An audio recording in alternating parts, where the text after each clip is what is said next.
Hi everyone, it's Andrea from the Dallas campus, and today I'm going to talk to you about everyone's favorite construct, self-efficacy.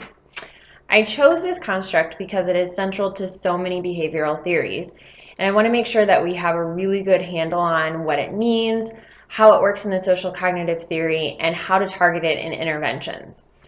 So the learning objectives for this lecture are for you to review the construct of self-efficacy, to understand how it can be developed or enhanced according to social cognitive theory, and to be able to apply it to a real-world example.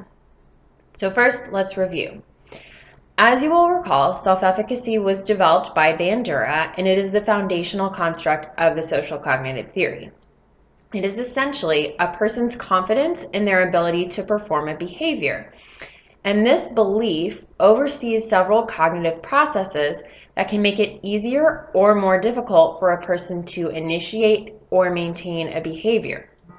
So you may have heard of this quote that's often attributed to Henry Ford that says, "Whether you believe you can do a thing or not, you are right."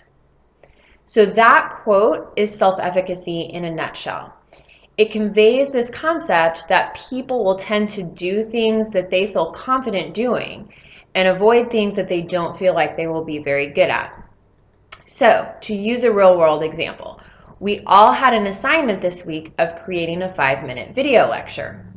So before you began this assignment, thinking back, how confident were you that you could create a successful video? Say on a scale of 1 to 5. With 1 being not at all confident and 5 being very confident. So thinking about your score, how do you think that your self-efficacy may have affected when you started working on this assignment? So I know that I, for one, did not feel very confident at all, and I delayed working on it as long as I could. So now let's go into a little bit more detail about how self-efficacy works in the social cognitive theory and how we can increase it in interventions. So we've already mentioned self-efficacy is the foundational construct in the social cognitive theory.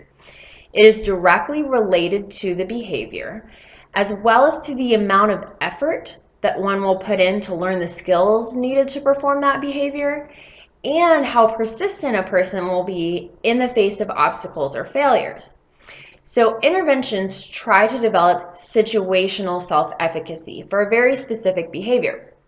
So in this case, I'm trying to develop self-efficacy for delivering a video lecture as opposed to delivering a lecture in a classroom, for example.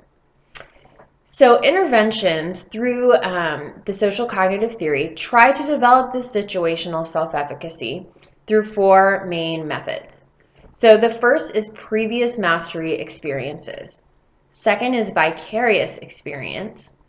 Third is social persuasion. And fourth is emotional arousal. So let's go back to the example of me creating this video. I had no previous mastery experience. I have never even created a video of myself before. So to help myself develop some mastery, I did some practice takes. So that's mastery experience. In terms of vicarious experience to build up my self-efficacy, Jessica, my classmate, sent me her video and I watched it before I began recording mine. And as a classmate, Jessica is a relatable role model to me, and watching her very successful video made me feel like I could do it, so it increased my self-efficacy. Now third, in terms of social persuasion, not to embarrass Jessica further, but she also texted me and encouraged me that I could do it. She and I do this kind of thing regularly to support each other's self-efficacy for doctoral work, which we all know is very challenging.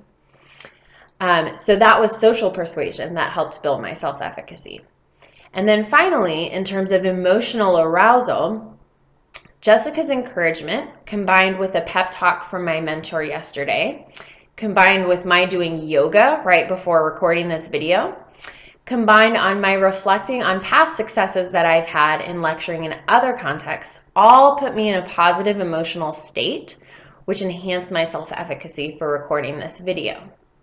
So now that we've reviewed self-efficacy, discussed the methods for increasing it, and applied it to a real-world example, I hope you've increased your self-efficacy for targeting self-efficacy.